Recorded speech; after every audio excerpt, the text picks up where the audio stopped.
doesn't get much better than this, and it's likely you'll have fond memories of this for the rest of your lives. My name is Justice Eileen Moore. Along with my colleagues, Justice Richard Feibel and Justice David Thompson, I sit on the California Court of Appeal. This ceremony is an official function of the California Court of Appeal, albeit with fewer formal requirements. Feel free to take photographs and to walk around to get a good shot, but don't walk around too much. Our function here today is to administer the oath of admittance to the California Bar for you. From the Federal District Court is Judge Josephine Staten. Judge Staten will administer the oath for admittance to the practice in the United States District Court for the Central District of California. Addressing you will be three bar leaders. Richard W. Millar Jr. is a delegate of the American Bar Association. Michael Baroni is the president of the Orange County Bar Association. And Pearl G. Mann is on the California State Bar Board of Trustees. From the Committee of Bar Examiners is Erica Hiramatsu, who will provide the official report of certification of your fulfilling the requirements of the bar examiners. Justice Thompson will call the roll. That is, he will announce the names of those who successfully passed California's rigorous bar examination. He will also state the name of each person's law school. When he calls your name, please remain standing, and after all your names have been called, I will administer the oath to you. Even after I administer the oath to you, remain standing, and Judge Staten will administer the federal oath to you. After the oaths, you may be seated, and Justice Feibel will deliver some closing remarks. First, we'll hear from Richard Millar from the American Bar Association.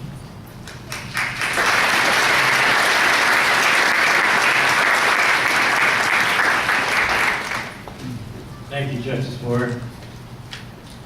Well, congratulations. I always divide congratulations into three subgroups. One, of course, all of you who passed the bar. Two, all of you who supported them emotionally and financially.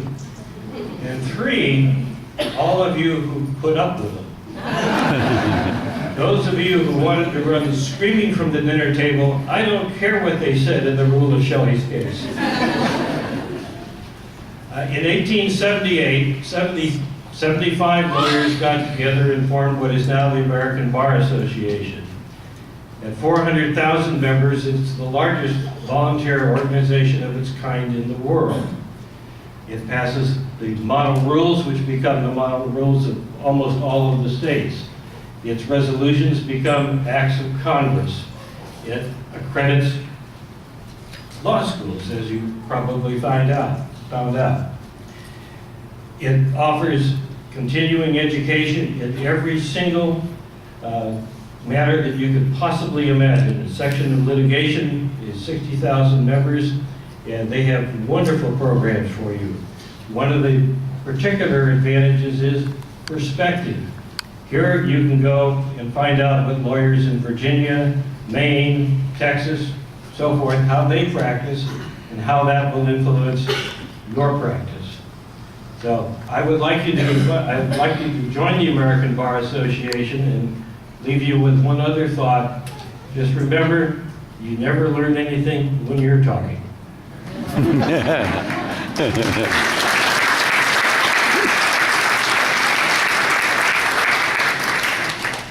Next, we'll hear from Michael Baroni, president of the Orange County Bar Association.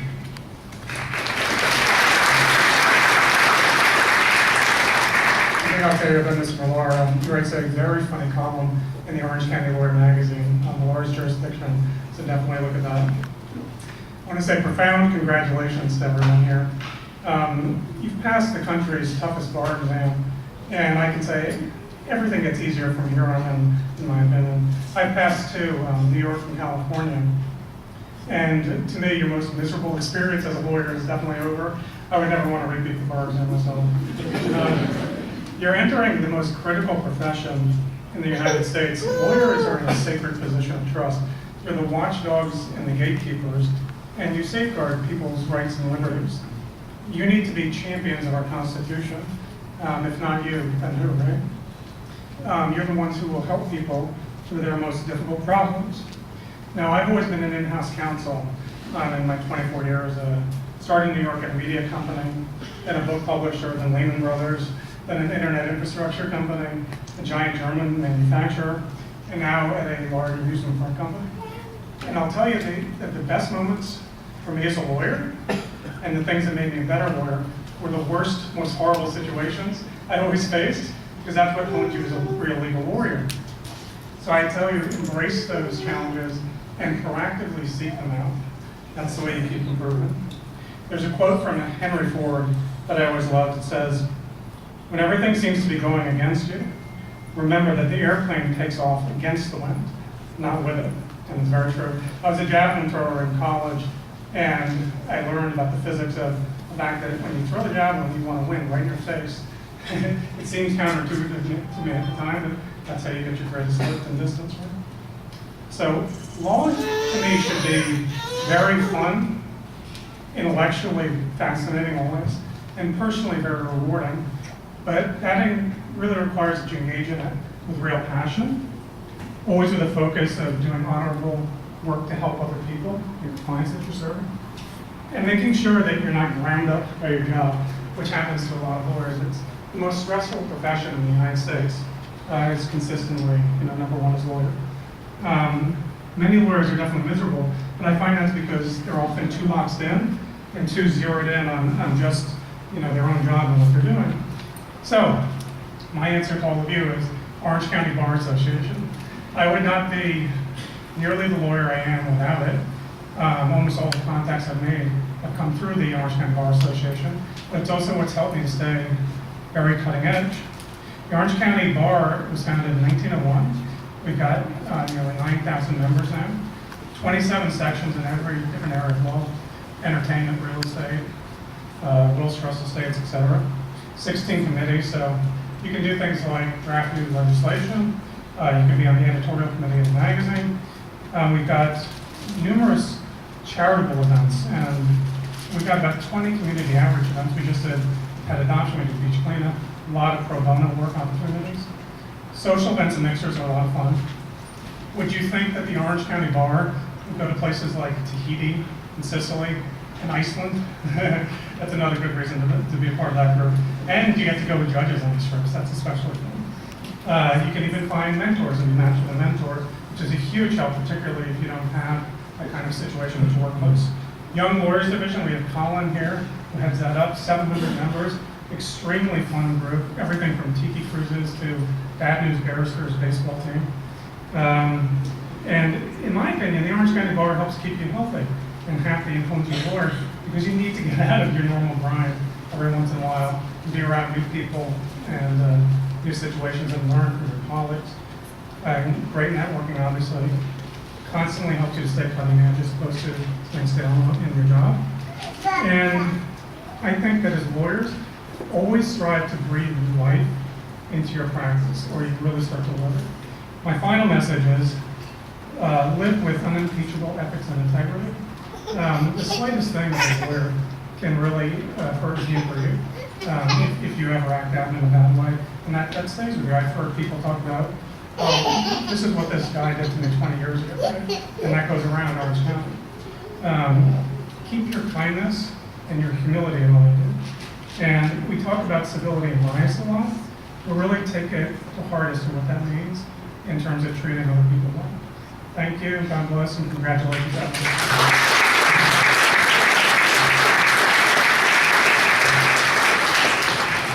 I don't know if you realize it, but joining the American Bar Association or the Orange County Bar Association is optional. It's up to you.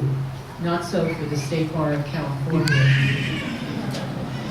And it's very interesting when you join the local bar association. That is, if you have something within you where you want to help others and be involved with your community, the Orange County Bar Association has been very active.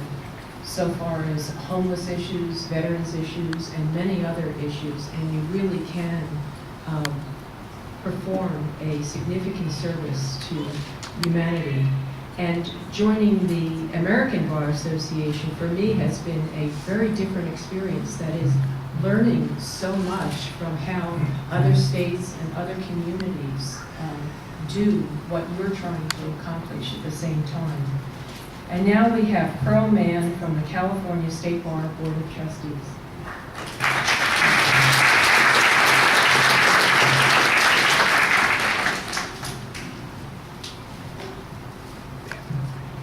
Good morning. I'm actually a past member of the Board of Trustees, but I have this honor today because I'm the last person elected from Orange County to serve. So as you move up in your career, some of you may want to run for that position. So it's my honor and pleasure to congratulate all of the people who will be sworn in as new lawyers this morning, and to the family and friends who supported you to get you here. Welcome to practice in our noble profession. It will change your life because you'll have the power to do so much good for so many people. And it wasn't easy for you to get here, I know. I remember what Justice Moore said. Only 34.5% of the exam takers pass. So what an accomplishment. You should give yourself a hand.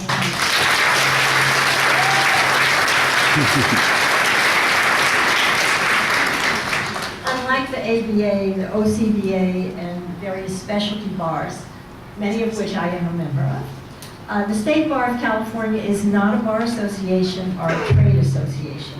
It's actually a public corporation under the administrative arm of the California Supreme Court. When we pay our dues, we're paying for our license, because the State Bar's primary function is to admit and regulate lawyers. Despite what you read in the media, 70% of our membership dues are used to discipline slightly more than 1% of the over 250,000 lawyers in California. Unfortunately, some of the 1% hurt or take advantage of numerous clients. The State Bar also supports its lawyers, and to help our members avoid being part of that 1% who are disciplined, the State Bar offers some of the following: an ethics hotline, rules of professional responsibility, continuing education classes, a directory of practicing attorneys, and for information about these and other offerings, you should check the State Bar website at calbar.org. You probably checked it to find out whether you passed, so you know it. In our day, we had to wait for the mail, and mine arrived 2 days before my birthday and Thanksgiving. But it was exciting to have passed. The State Bar also has an active CYLA, California Young Lawyers Association, and you may want to learn more about that and become involved with them. I want to give you a few useful tips as you begin your exciting new adventure in law. First, your reputation is everything, and your word is your bond. Keep it. And be aware that not every client or lawyer will keep theirs. Be civil and courteous to everyone, especially court clerks. They can be your best friends. Find a mentor, a judge, an experienced attorney, the OCBA mentoring program, preferably not someone in your own firm, because you may have questions or issues that arrive where you don't want to talk to somebody in your office. And then it's critical to have a mentor if you're solo. I had a fabulous mentor. Judge Warren G. Ferguson, who's now deceased, he was with the Ninth Circuit Court of Appeal, and I was his extern. And he would say to us, he would give us tips as he gave us our assignments, or as we reported back what we had learned. Never be afraid to go to trial. Never waive a jury, and never give up. And in my first job for a small firm where I was the law and motion department, every day I would say, never give up, never give up, and I got nervous and overwhelmed. And then finally, be true to your own moral values. You're going to be able to look yourself in the mirror, at your face in the mirror in the morning and feel good. And there are ways to do that, and so a mentor might help you. And then a practical tip for those of you who may not have a job and plan to open your own solo practice, check out the Legal Aid Society of Orange County's LEAP program. LEAP stands for Lawyer Entrepreneur Assistance Program. And it provides training and advice in handling the case in several legal fields, and it's free if you take a pro bono case. I'm on the board of directors of Legal Aid, so if you want to call me, you can go to calbar.org and find my phone number and ask me about it, and I can refer you to the proper people. So in closing, I wish you all great success in the practice of law. Welcome to the practice.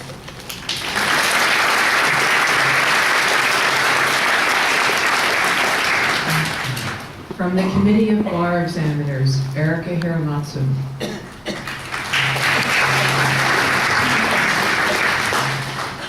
I had the least inspiring thing to say today, except it is the motion that moves all of you into the state bar. So, may it please the court, please turn off your phone. I am here today on behalf of the Committee of Bar Examiners for the State Bar of California to present these candidates for admission to practice law in California. They have spent years preparing for this day. Title IV, Division 1 of the Rules of the State Bar of California, otherwise known as the Admissions Rules, and Section 6060 of the California Business and Professions Code requires that these admissions candidates meet certain pre-legal requirements. They complete an education in law, they be found to be of good moral character, they pass a professional responsibility examination, and that they pass the California Bar examination. They have met all of these requirements, for which they should be congratulated. The admissions rules require these candidates, after having met all these requirements, to be certified to the Supreme Court of California by the Committee of Bar Examiners as eligible for admission. They have. And upon motion of the committee, the Supreme Court of California has ordered their admission to practice law in California upon taking their prescribed oath. They are before you for that purpose, and it is an honor for me to present them to you for taking the attorney's oath of office. Thank you, Ms. Hiramatsu. Justice Thompson will now read the roll. Remember to stand up when he calls your name and remain standing for both the state oath and the federal oath. Good morning. Congratulations to all the successful applicants. I'm going to call the names of the individuals, and I'll do my best to pronounce your name correctly. I apologize in advance if I get it wrong. Nader Adley from Oak Brook College of Law. Sania Ahmed, George Washington University. Damoun Aliyazdi, Trinity Law School. Diego Aviles, Santa Clara Law School. William Bennett, Quinnipiac University. Katerina Boras, University of San Francisco. Anthony Bui, Notre Dame. Grace Cara, California Western School of Law. Anna Castro, Thurgood Marshall. Paige Clark, John Marshall. Kevin Camino, Gonzaga Law School. Frank Chatsipancios, Whittier Law School. Andrew Deepbond, UC Davis. Grant Downing, UC Hastings. Cherianne El-Rawi, Trinity Law School. Ellie Qasemi, Trinity Law School. Tillman Heyer, UC Irvine. David Ignach, University of San Diego. Emily Ikuda, University of Southern California. Camelia Imani, UC Davis. Grant Johnner, Golden Gate University. Radha Kansagra, University of San Diego. Albert Kim, Pepperdine University. Sarah Kyriakides,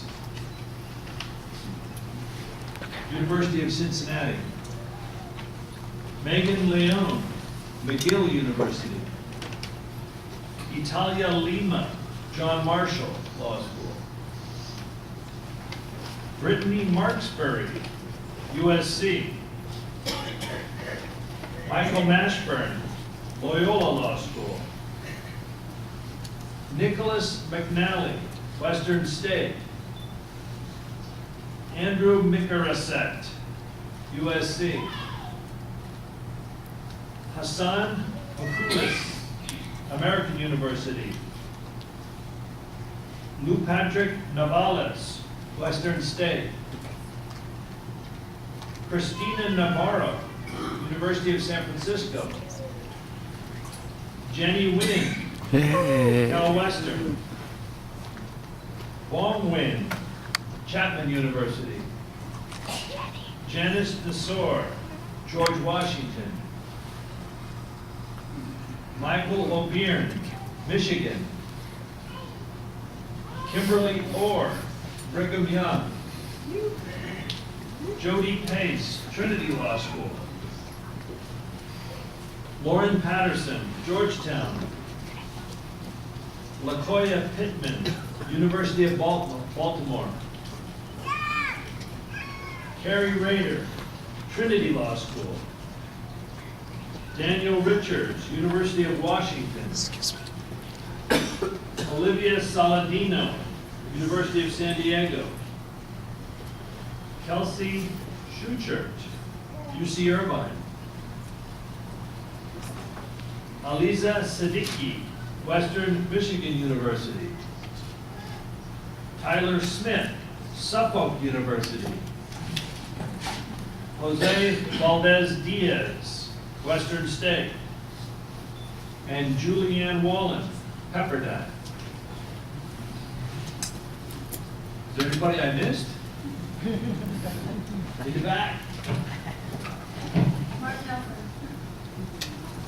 Mark Nelson? Yes. Welcome. Congratulations.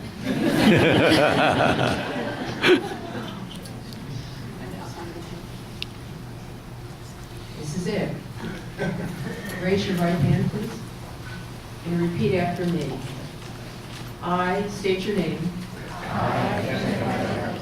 Solemnly swear or affirm.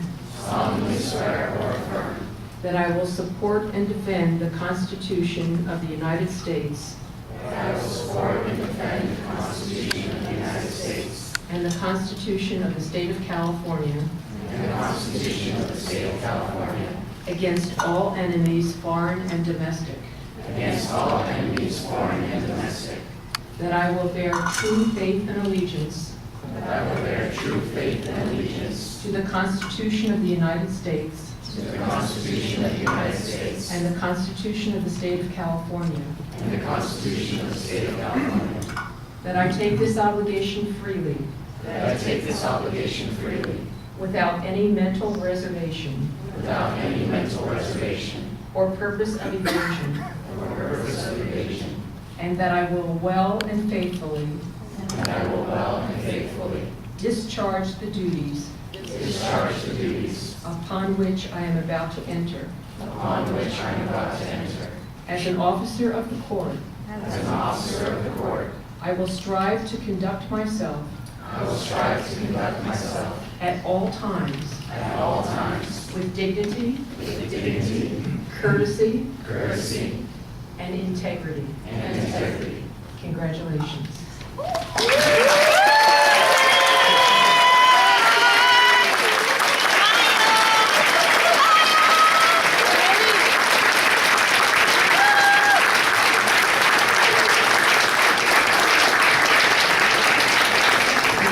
Josephine Staten from the Federal District Court.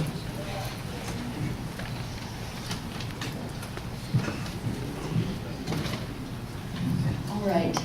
Justice Moore kindly gave me permission to address you as well before giving you the oath. So the first order of business is to trust that if you're standing now, you'll remember to stand again when I administer the oath. So I am going to have you sit down. Those of you who are taking pictures, you might as well sit down because it doesn't look any different if you take a picture of someone taking a federal oath or a state oath.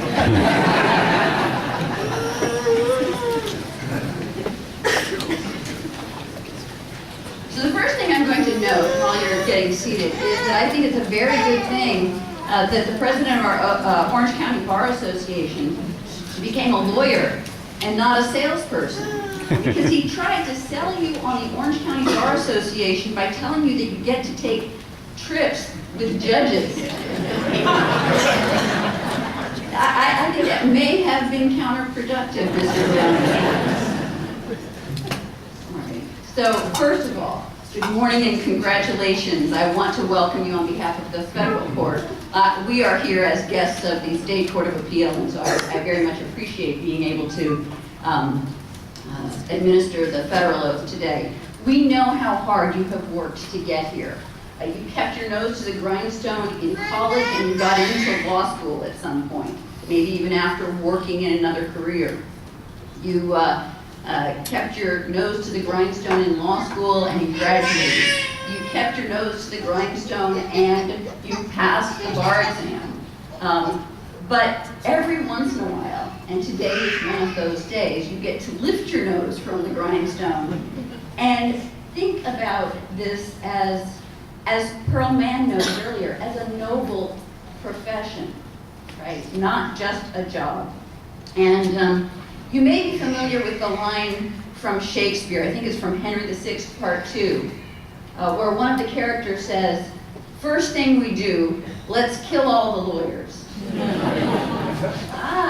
And you just laughed. Okay, we're going to get back to that in a moment. That one line has created such turmoil and debate. Why? What does it mean?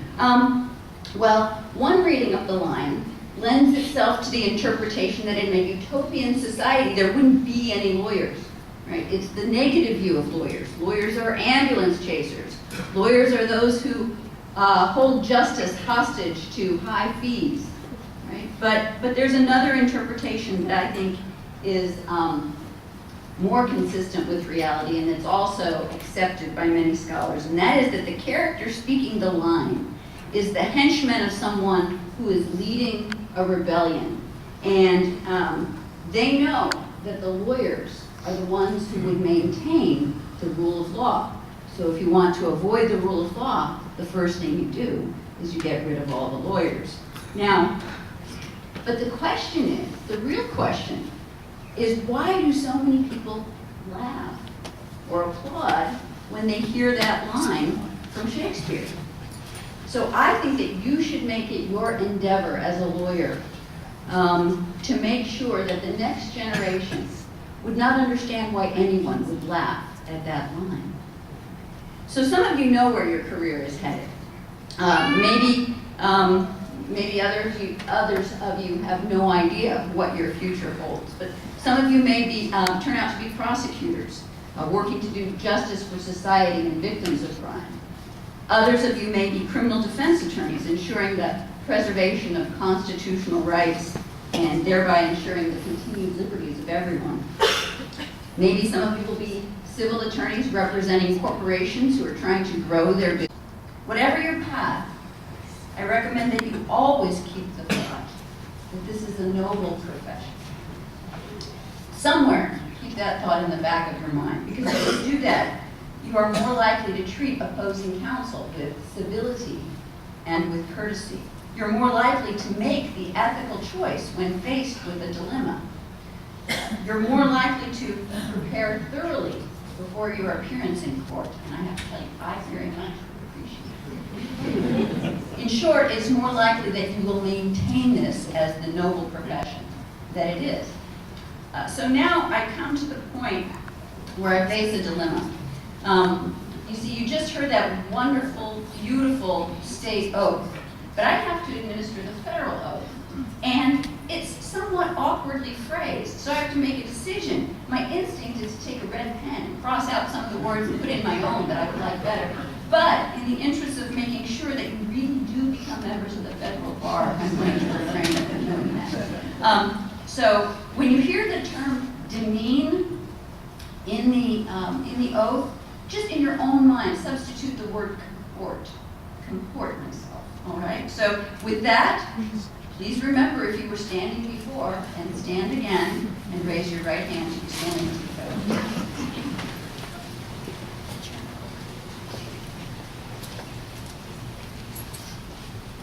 I state your name. I, Jennie, do solemnly swear or affirm do solemnly swear or affirm that I will support and defend that I will support and defend the Constitution of the United States, the Constitution of the United States, that I will bear true faith and allegiance that I will bear true faith and allegiance to the government of the United States, to the government of the United States, that I will maintain the respect that I will maintain the respect due to the courts of justice due to the courts of justice and judicial officers, and judicial officers, and that I will demean myself as an attorney, and that I will demean myself as an attorney, proctor, proctor, advocate, advocate, solicitor, solicitor, and counsel of the federal court, and counsel of the federal court, uprightly according to law, uprightly according to law. so help me God. So help me God.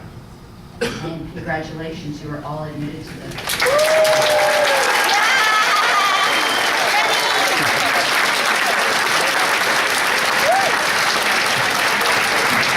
You may be seated.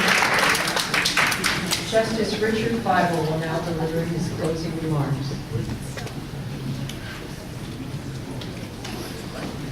Thank you, Justice Moore. Good morning and welcome. That sounds kind of ominous. He's going to deliver his closing remarks. I'm very happy to be here to welcome all of you to all these organizations and the bar. Congratulations again to each of you for passing the California bar. I know how difficult that was, and now for taking your state and federal oaths. Also, I'd like all of you to please congratulate your families and loved ones who are here for their support and their encouragement. Thank them.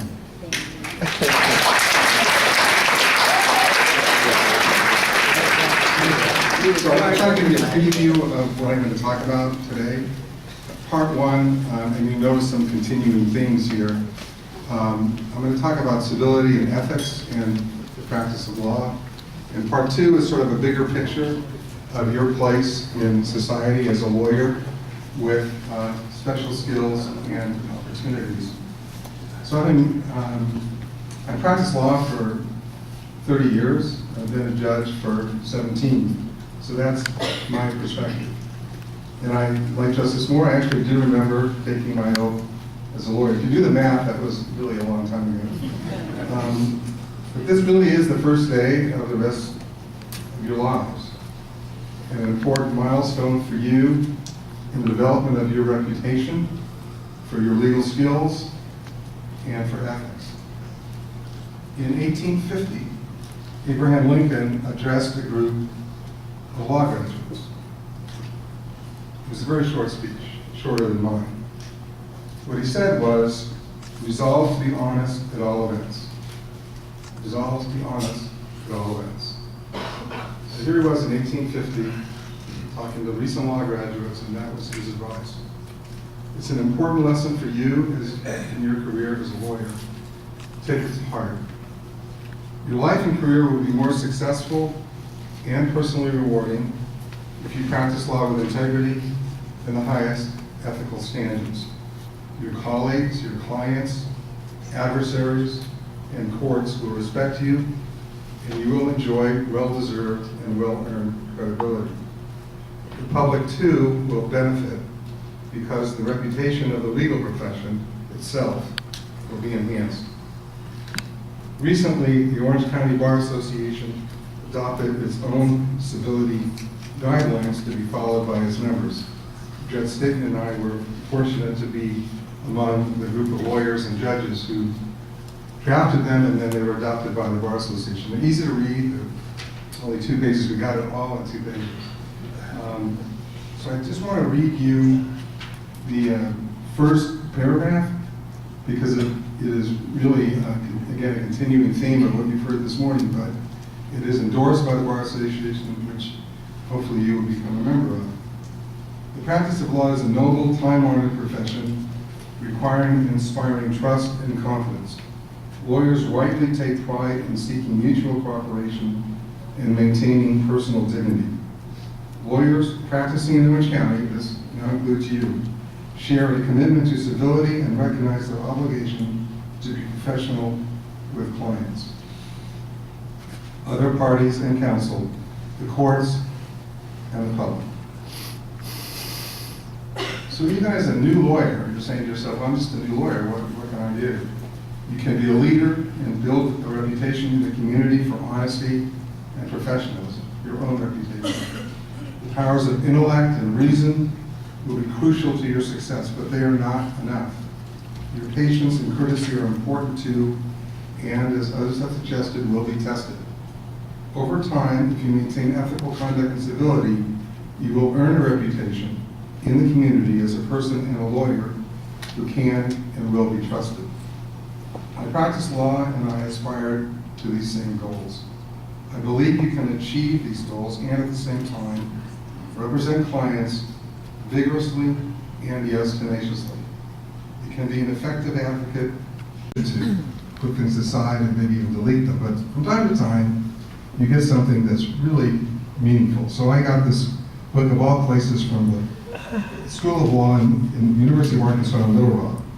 And there's an article in it that really struck home. Some of you in the audience may recognize the names Fred Astaire and Baryshnikov. Does anybody, it's not even pop culture, but hopefully you know who it's about. So Baryshnikov, who was quite an accomplished dancer himself, was participating in a tribute to Fred Astaire. And what he said was, you know, the rest of us dance. Fred Astaire, he does something else. Well, in the legal profession, the rest of us write. People like Louis Brandeis, Justice Brandeis, and Justice Jackson, they did something else. So Justice Brandeis wrote a concurring opinion in 1929 in a case called Whitney versus California, where he explained the underlying rationale and premise for all these liberties and all these responsibilities that we have. And what he said about the founders was they valued liberty both as an end, as a means. They believed liberty to be the secret of happiness and courage to be the secret of liberty. They believed that freedom to think as you will and to speak as you think are means indispensable to the discovery and spread of political truth, and that without free speech and assembly, discussion would be futile. He went on to say that the great menace to freedom is an inert people, that public discussion is a political duty. And he concluded by saying, believing in the power of reason as applied through public discussion, they eschewed silence coerced by law, the argument of force in its worst form, recognizing the occasional tyrannies of governing majorities. They amended the Constitution so that free speech and assembly should be guaranteed. That's what he wrote in 1929. It took 40 years until 1969 in a case called Brandenburg versus Ohio for that to become the sentiment in the law of the land. In that case, the court held that a statute which purports to punish mere advocacy and to forbid assembly with others merely to advocate the desired type of action is unconstitutional. So what does all this mean to you? We've heard people stand up today, talk about the state bar, the Orange County Bar Association, American Bar Association, all the opportunities that both Justice Staten and Justice Moore talked about. These are opportunities for you to become a member of society. You have special skills, you have interests, you have the opportunity, whether it's working for a nonprofit, working pro bono, volunteering for these associations. These are opportunities available to you, and it's important to society that you take hold of these responsibilities and succeed. So I want to conclude by saying two things. One is, it's a very special day for all of us judges because normally when we finish our job, we make half the people happy and half the people really unhappy. And today we made everybody happy. That's a very cool thing. So I want to conclude by congratulating each and every one of you and your families and your loved ones, and congratulate each one of you on your successful passing of the bar and admission to the bars. Thank you very much.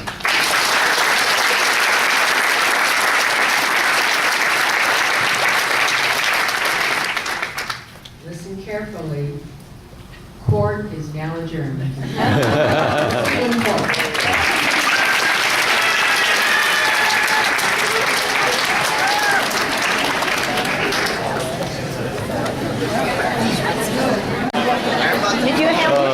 Don brought up Jennie. He called in to congratulate Jennie. Very cool. This is ông ngoại, grandpa of Jennie. He 96 years old. He come to see Jennie swearing ceremony. Hey, attorney, California attorney. I'm a filter. Stand by ông ngoại. Stand by ông ngoại Julie, older sister of Jennie.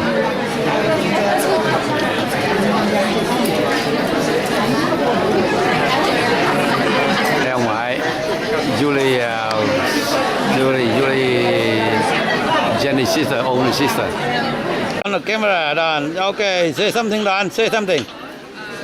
Say something, Don. Here, Don from Australia, Melbourne, Australia. He called in to congratulate Jennie. Woo, here Jennie, Jennie. Yeah. Ê, kiếm vợ Việt Nam rồi, kiếm bạn gái Việt Nam rồi. Yeah. Được không? Được. Yeah, quần năm á. Yeah, Derek, close friend of Don. He is from kindergarten. Third grade. Tofu owner. No, not yet. Yeah. Hey, your dad should make a YouTube video log. Yeah, Derek, close friend of Don. Friend of the lady, some girl there, close friend of Jennie. Bye. Okay, thank you.